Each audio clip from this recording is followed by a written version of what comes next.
Virtual reality can be pretty demanding, usually requiring 1080p levels of resolution per eye, and headsets like the Valve Index being able to go up to 144 Hz. So to power all that, you'd want a high-end graphics card with crazy boost clocks and many gigabytes of VRAM. But what if you didn't have a high-end GPU? In fact, what if you had the least powerful gaming GPU nvidia would sell you? So today, I wanted to try out some popular VR titles with this, the GTX 1650. Not super. Coming out in early 2020, it is a very modern card, rocking a 12 nanometer Turing architecture with DirectX 12, so it can play any modern title. Can and should are very subjective, unlike getting subscribed to Coilwine, which you should totally do. Because with just less than 900 CUDA cores and a base clock of 1400 MHz with a max boost clock of 1600 MHz and a whole 4 GB of GDDR6, yes, this is a GDDR6 version, it is an incredibly efficient GPU. Efficient in the same way that a Prius is, but not fast.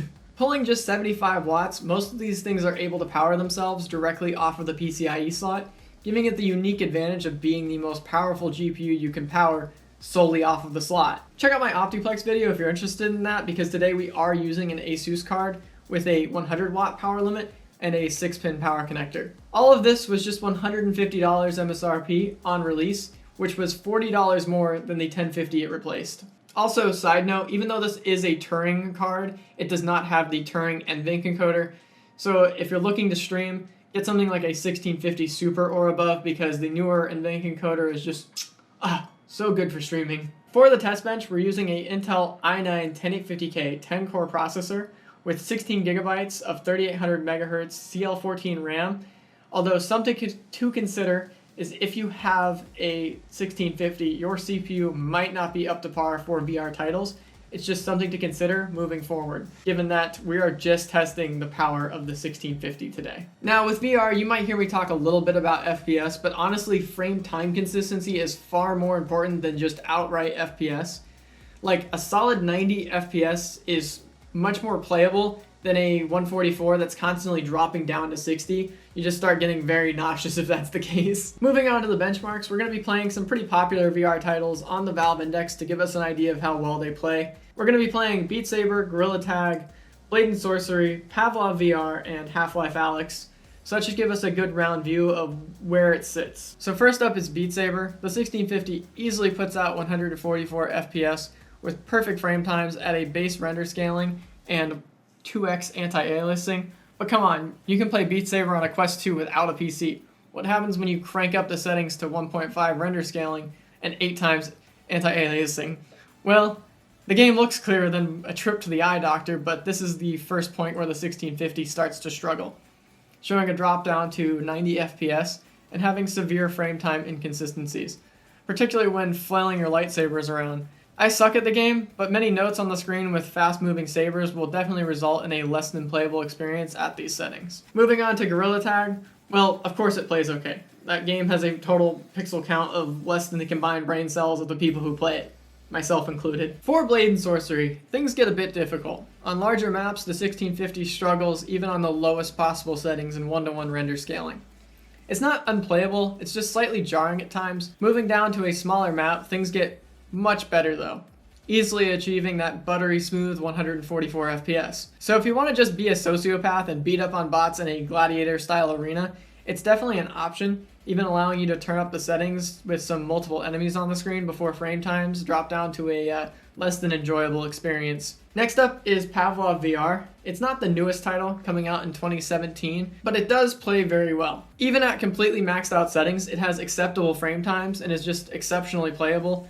Dropping the settings down to high makes it just a bit better overall, but on the 1650, it's a very enjoyable experience. And last, but definitely not least, HalfLife Alyx. Playing on the low fidelity preset yielded a surprisingly playable experience with decent frame times given the demanding nature of the game. I'm sure one could do a full playthrough on these settings, but I hesitate to think it's how you would want to experience a game that's otherwise, at least for VR, a visual masterpiece. Turning up the settings didn't immediately cause it to become less stable, but the 1650 definitely dances on a very thin line of playable in HalfLife Alyx. Now, moving on to some formalities of the specific 1650 we're using for these tests, it's a ASUS TUF Gaming 1650 OC from the $150 GPU challenge we filmed a few months back. Like I stated before, it has an extra 6-pin PCIe connector with twin fans, a single heat pipe cast aluminum cooler, allowing it to run at just 60 degrees while the fan spun at only 30% in our testing, causing it to boost well beyond nvidia's claimed boost of 1600 MHz to a stunning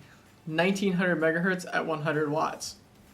The card doesn't have a crazy amount of overclocking potential as it's already a pretty maxed out 1650 in its base state, but pushing the power limit to 120% and giving it an extra 100 MHz core and 500 MHz memory clock will net you a bit of extra performance. It definitely makes Blade and Sorcery feel a bit smoother, but at a less than 10% overall speed boost, it's not going to blow you away.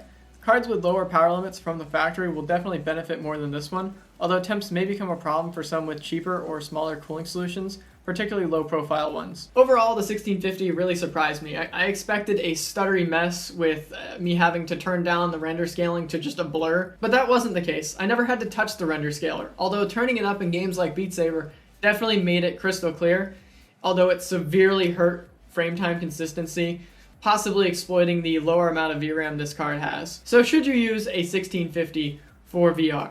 Well, I'd say no. VR games are only getting more demanding, so if you plan on building a PC for VR, you definitely want something with more oomph and VRAM, assuming you could get it at MSRP. But if you already have a 1650, I definitely wouldn't recommend pairing it with a Valve Index. At nearly 6 times the price, I would definitely rather see someone use that money for a better GPU and a Quest 2, or just get a Quest 2 instead. Oh, but Facebook. So that's going to do it for today, guys. If you made it this far, please get subscribed, like the video, leave a comment on what you want to see next. I'm taking the weekend off to film some videos with Zax, so I'll see you Monday, and have a great weekend.